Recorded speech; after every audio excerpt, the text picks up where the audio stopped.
guys, welcome back to my channel, and today I am cheating a little bit, but there's not much more this book can give me that's gonna change the review of this book. This is a 1-star book, first of all, and I don't usually give my review up front, but this is from a beloved series. This is Midnight Sun by Stephanie Meyer.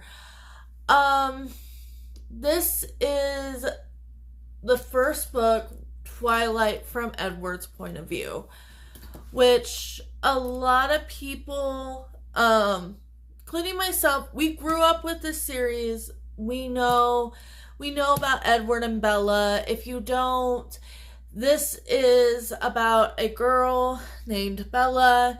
She used to live in Arizona. Her mother finds a guy that travels a lot. So Bella's like, you know what? I'm going to go live with my dad in Forks, Washington. And there she meets the family of the Cullens. And you find out they're vampires, and she is highly interested in Edward Cullen. And this is the start of their love story, basically.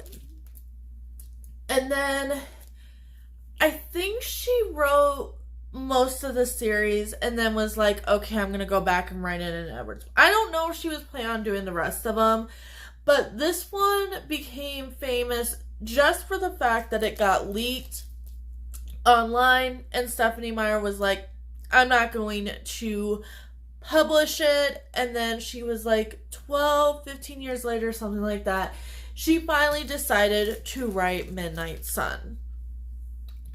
And you can tell that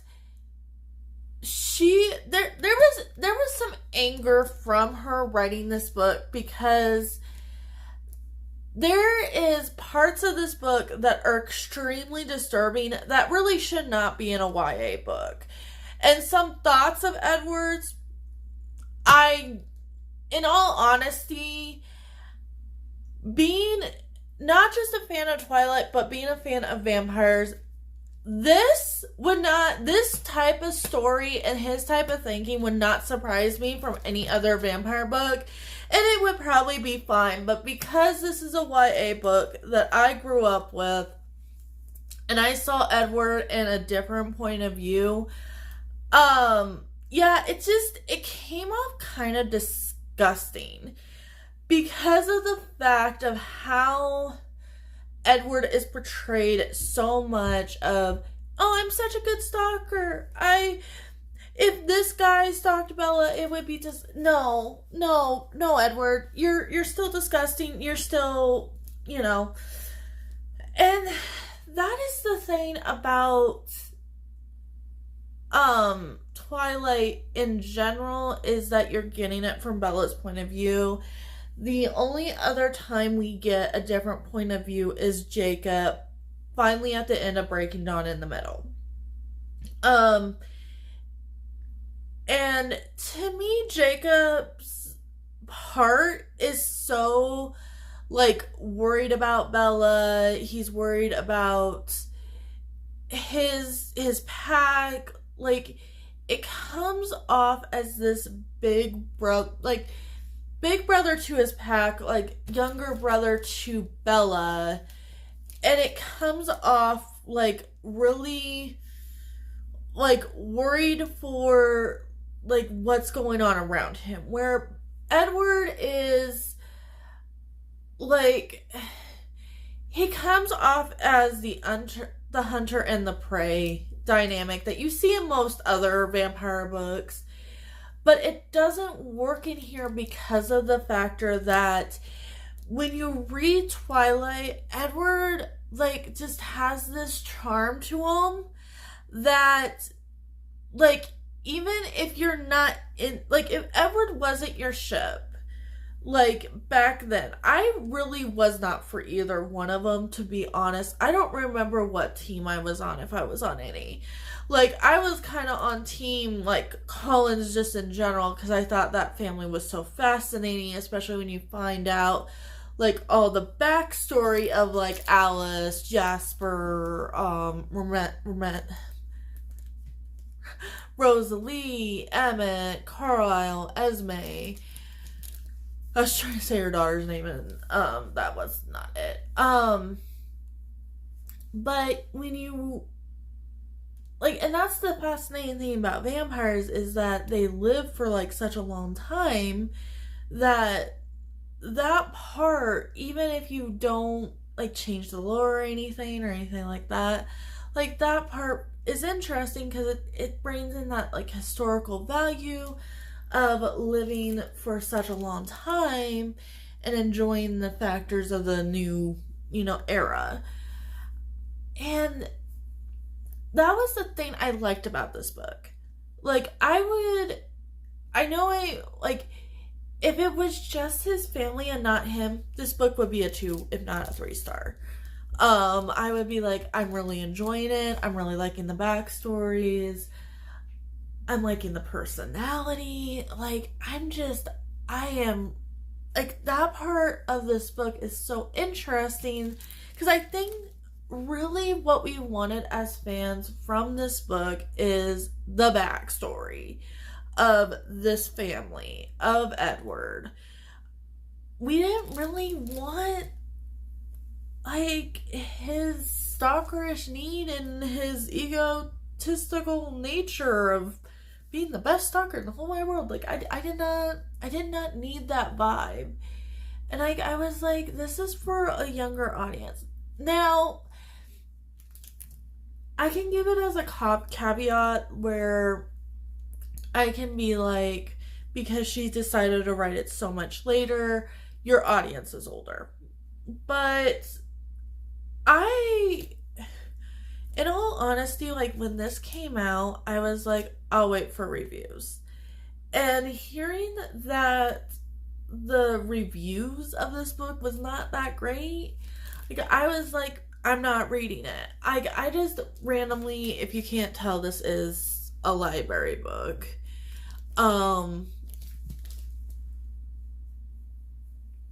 But I just randomly saw it and I was like, I will give it a try. Like, I'm gonna give this a try. I really did like Twilight. And I genuinely say that. Like, I say, like, I still, like, rewatch the movies from time to time. I actually like the movies way better than the books, to be honest with you. But these characters, like, intrigue me. Like, and the lore intrigues me. And then I was like, why skip the first book and go to the second book? Like, I'm like, I want, or write a Valtori book. Like, I was like, there's so much, like, she created such a big lore of these vampires that I'm like, I'm interested in. Like, I feel like we got enough lore about the werewolves, and there's so much controversy of that where I'm like, I don't really need anybody else from Jacob's pack to be a point of view. But I'm like, can we have a Valtori book? Like, and I'm like, if they were to go and make more movies, like, a Valtori movie would be fantastic. Like, we don't have anything, like, we've seen them, like, in a couple of scenes throughout the main story, but I'm like, I don't have any previous expectations. And I'm like, you could get different actors. Like, I wouldn't really care, because you could like, really, like, talk about the making of the Valtori. And I'm like, that's what I kind of want to read more. I don't want to read Edward being disgusting. Like, and that's what I'm like, and I can understand, like, I think a couple authors go through this, like, if something gets leaked, is that you get angry at your fan base, even though it's like not really their fault, like at all. But it's like, oh, now I have to write this whole thing because now you guys know. Um,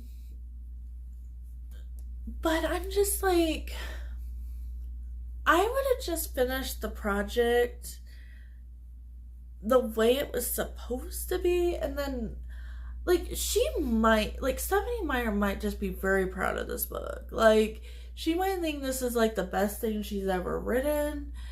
I don't particularly think so. Like I think the Twilight Saga, like the four books, I haven't read the novella, but the four books, like her writing, you can just tell gets better and better and better and better. Like by that fourth book, like it's a tense book, and she writes like the Bella last moments of a human scene so well, and it's so creepy and everything, and you're actually like kind of terrified a little bit, but she doesn't go too extreme because she's still like staying within her audience. But she writes that so well where I was like, okay, like I think you can actually talk about Edward like in a creepy but like classy way. But then like she writes this book and I'm just like, and he's bragging about how good of a stalker he is. And I know I've been hyping on it. Like I've been hyping on it so much. Like I named my monster.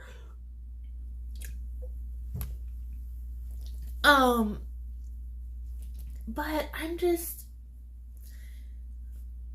like, there's other things she could have done, and I'm like, I kind of in some ways wish this was never published. Like I really actually in some ways just wish that instead of maybe editing it, she just brought out what was online and maybe finished that and then have been done. Like maybe it wasn't edited. Like but and there's scenes like he goes to Alaska, so it's like already hinting at like he likes to run away. So, and I think, in all honesty, like that protective nature from Edward just seems so fake. What I felt like when I was reading this, I felt like, and this is a kind of a big spoiler for True Blood, by the way, so just be aware. But Bill Compton, when you finally realize why he is so obsessed with Suki Stackhouse, like that's how this book comes out as.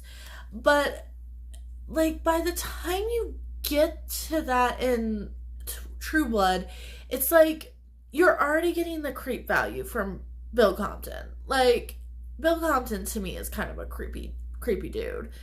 And then it's like you have Eric Northman that's like, okay, I have, you know, he has his things, and I think he has like, you know, he's interested in Suki, but he's like such a class act. And it's just, and I always felt like when I was watching True Blood, like how they talked about Eric, like Bill Compton is like, he's the Southern gentleman, and you know, and Eric Northman is going to be this like kind of sleazeball, but it really turns into the opposite. It's very strange and very funny. I haven't rewatched True Blood for a really long time, but there was a point where I'm like, there is something with Bill Compton that is just not right. And I'm like, okay, so there's a club for vampire men that are kind of creepy, and Edward is officially one of them. They put Lestat to shame, because especially in the new TV series, like Lestat is just like this class act, but he's just a brat. And then like Louis is kind of the creepy one. It's fantastic. Um I'm just like, there's so much vampire lore that I think, like, if this was your first vampire, like this was your first story of vampire, like, oh my goodness, like I would love to meet somebody that this was their first like vampire book, and then like watch them write, like watch like Interview with the Vampire, not the TV series, the movie. I just want to see their face, because it's like, this is what a real vampire is. Like, in my opinion, like, this is what I grew up loving, because like I think this came out like late middle school, early high school. I started watching, so I watched Buffy. Buffy was like my first vampire. And to me, Angel fits. Angel's very creepy. He like sticks to the shadows. But what I love about Buffy that Bella does not do until like the fourth book, and you can tell it in here. Like in here, like we're getting Bella like book one, and it's a whole different Bella from when we end the series. But Buffy like puts Angel in his place, and I'm like, that's what I always want Bella to do.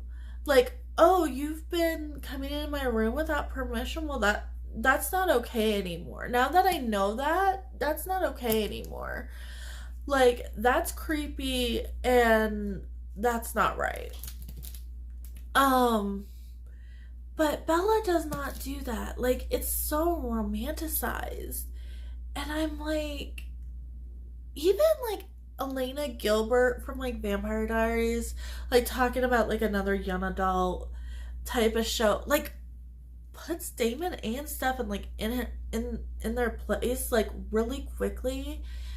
And Bella doesn't do that. And I feel like in a lot of ways, like Bella is definitely Stephenie Meyer. Like she is Stephenie Meyer as a whole, and Stephenie Meyer is like writing this story, that this epic story that she wanted to create around herself. And like, I even feel like 50 Shades of Grey, which is like a fan fiction of this, even that character, I can't remember her name, even that character has so much more urgency. She is the one that leaves. And when you're talking about a character like this that could be really highly abusive later, like Stephenie Meyer like ends this series, like ends Breaking Dawn on such like a high note. Like they're still in their honeymoon phase. Like Bella just got turned into a vampire. I'm sorry, I'm spoiling a little bit of Breaking Dawn, but like you don't get like the consequences of his thinking in this first book. Like if this is really how Stephenie Meyer sees Edward, and I just basically Stephenie Meyer's like, you know what, this is Edward, this is legit what he's like even though Vampire Bella is better, like I feel for her so much, because it's like now she's trapped with this like creepy old dude. It's what it feels like to me. And the only time like I feel like I liked this book was with the family. But there was something about the books and the movies that always made the Collins, like when Bella finally gets into the world, gets to know these, these family members, like there's a charm to them. There's like an easiness. Like you don't find Jasper as like conservative and stuff. Like he breaks out of his shell so much, where I'm reading this book and yes, I'm learning, but I still feel that first book syndrome where there's like, I don't feel the love between this family, in all honesty. Like there's some moments, like you can tell Alice is Edward's best friend. Like you can just tell that, which in all honesty, like how could they not? Like how could you not like Alice and like kind of feel for Jasper in a way, because like he's like the regulator of emotions. Alice sees the future. Edward reads minds. So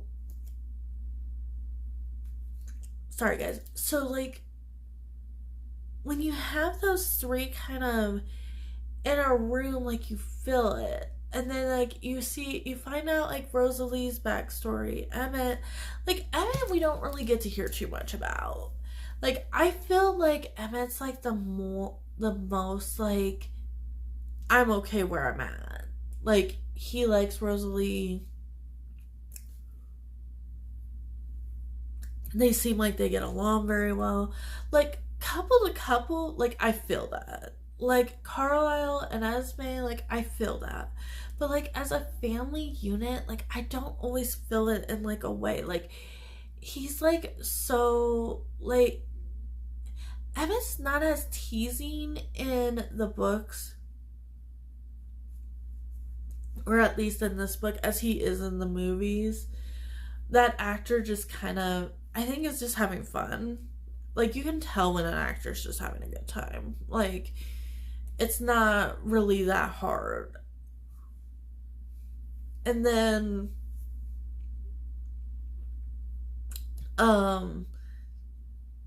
Ashley Greene playing Alice, like she just had that pixie like Stargirl personality. And then I can't remember the actress's name that played Rosalie. Sorry guys. But you could tell like she was good. They definitely picked actors good for those roles. But I think they enhanced the thing so much. Like Robert Pattinson not wanting to be in this series kind of makes the character better, because I think he's kind of making fun of the character. And it gives Edward a little bit more of a personality.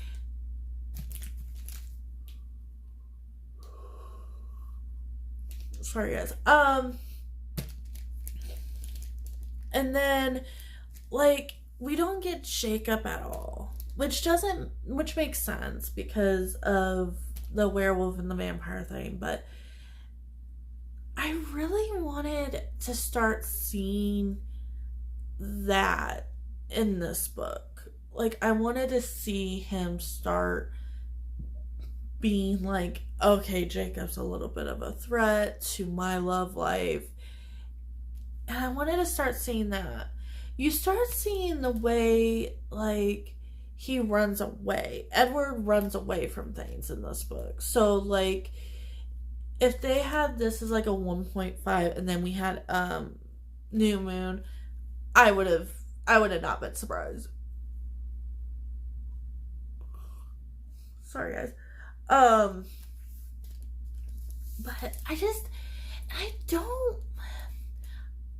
I feel fascination more than love.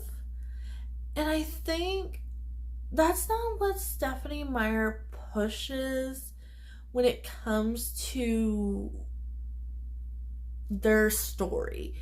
Like there's definitely this like forbidden love story, because in the second book, like there's like they're watching Romeo and Juliet in the classroom, and like Bella's thinking about her relationship with Edward, and you can kind of see that toxicity. That's a hard word.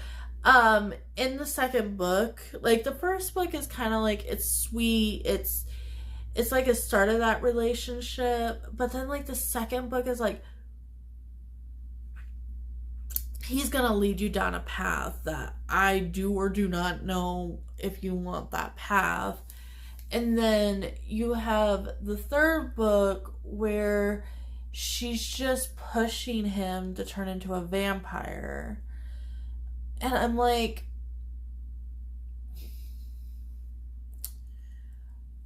I don't know. It's just, if we met this Edward, I think the story would definitely be different. Like, if it was a parallel, like, 2 points of view in that first book of Edward and Bella, which I think it should have been written that way.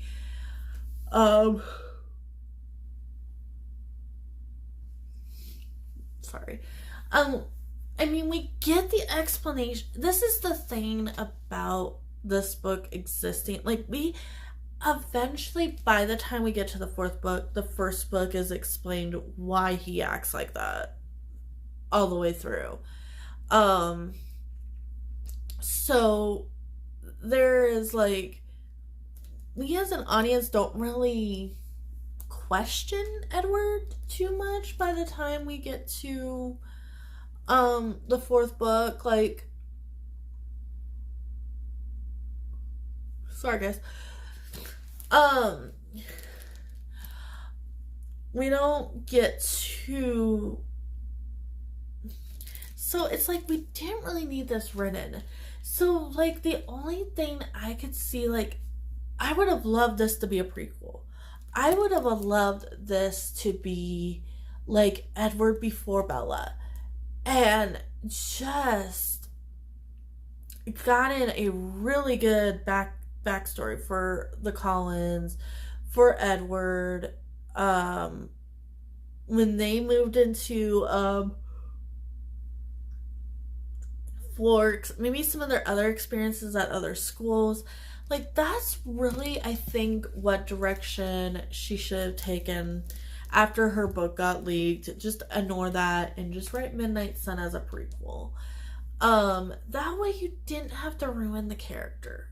Like, and it could, even if she wrote this as a prequel, it could have still ruined Edward for me. But I just think, like, I know where this relationship ends, and because if you're reading this, you're definitely a Twilight fan. Like, you're not reading this like, oh, I'm just getting now into Twilight. Like, because you're gonna read, like, you know, sorry, because you're gonna read Twilight first. Like, you're not gonna pick up Midnight Sun and read Midnight Sun first. I don't think. I mean, you could, and then read Twilight. That would be kind of actually interesting. But, knowing how creepy Edward is, and then you read Twilight, and you're just like, oh, he's putting up some shields that we didn't think about. But it's just, that's what this book is, and you can tell, like, I haven't even finished it yet. I still have, like, a little over 100 pages, but I just got to the baseball scene. And then, like, why is it so long? Like, why am I on page 500 of a 600-page book, and they just now got to all the Arizona stuff? When the first book was a 400, maybe 350, 400-page book. Why? There's nothing that she adds in here that relates to this. Like, this is Breaking Dawn, like, because I give it to her. Breaking Dawn had a lot of stuff happening, and, you know, if you wanted to be fair to each situation, like, you had to write it pretty slow. So, the page. But this, no. Like, him bragging about how good of a stalker he is, we could have cut some of that out. And the mind reading stuff, I think it's because I've read so much mind reading stuff, is that it's getting to the point where it's kind of obnoxious. Like, pick a different power, please. The empath stuff is actually kind of cool. Like, I don't see that done very much. Like, I would love to see, like, a full, maybe even, like, a romantasy of, like, an empath, and, like, a regulator of emotions and stuff. Like, mind reading is just simple, and it's simple to write. And it makes her friends not feel like friends. There is a notion, especially by the time you get to the third book of that, like, they only liked Bella because she was the new girl, and then Bella gets obsessed with Edward anyway, so then it's like, she doesn't really care about how Jessica and the rest of her friends really think about her, because all she can think about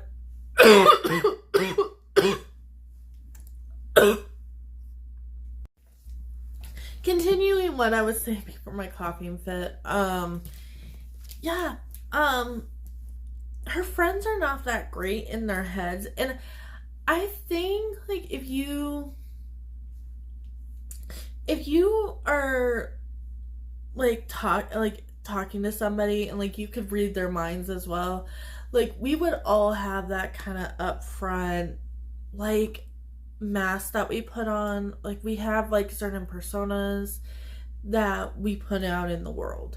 So, like, it doesn't surprise me that Edward doesn't see, like, the worst of humanity just because of that.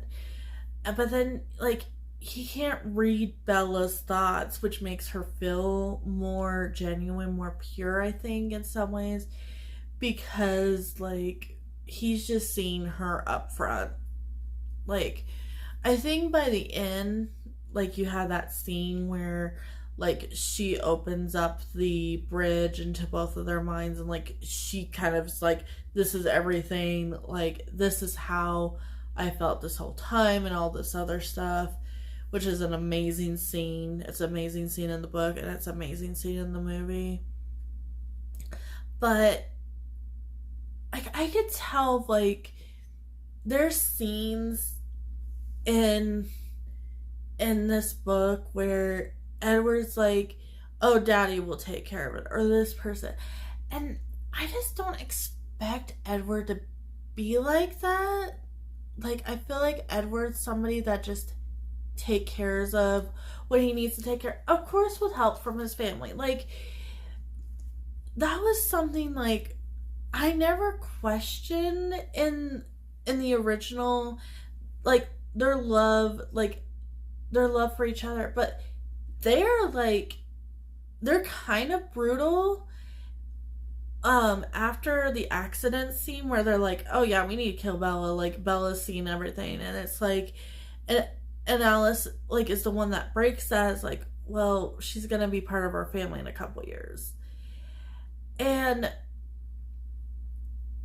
so now she's a family member, so now they can't hurt her. Where I'm like, this is just in my eyes, this is just an innocent woman that seems like she wasn't even gonna tell anyway. She just wanted the truth. And then, like, when she finds out the truth, she doesn't, like, blab it to anybody. And that was, like, the thing from when I first, like, I was like getting into this book. This book is really slow too. Like, by the time, like, I feel like we linger so much on the introduction of Bella, where in Twilight, that's pretty quick. Like, she's like, oh yeah, I moved from Arizona, Forks. Everybody's really interested in the new girl for some reason. I'm like, and what I like about Bella in general is she doesn't understand herself at all. So she's very, very highly relatable in that way, where I feel like you were never supposed to relate to Edward at all. Like, I don't think if you were a man that read this book, I don't think you're as fascinated with Bella as Edward ever would be. Like, and that's the thing, like, because Bella's pretty vanilla in the books. I think Kristen Stewart does such a good job of enhancing that character so much. But like in Edward's mind, she's like this fantastic thing, and I'm just like,